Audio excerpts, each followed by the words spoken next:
قال رب اشرح لي صدري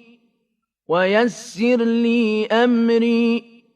واحلل عقدة من لساني يفقه قولي واجعل لي وزيرا من أهلي هارون أخي اشدد به أزري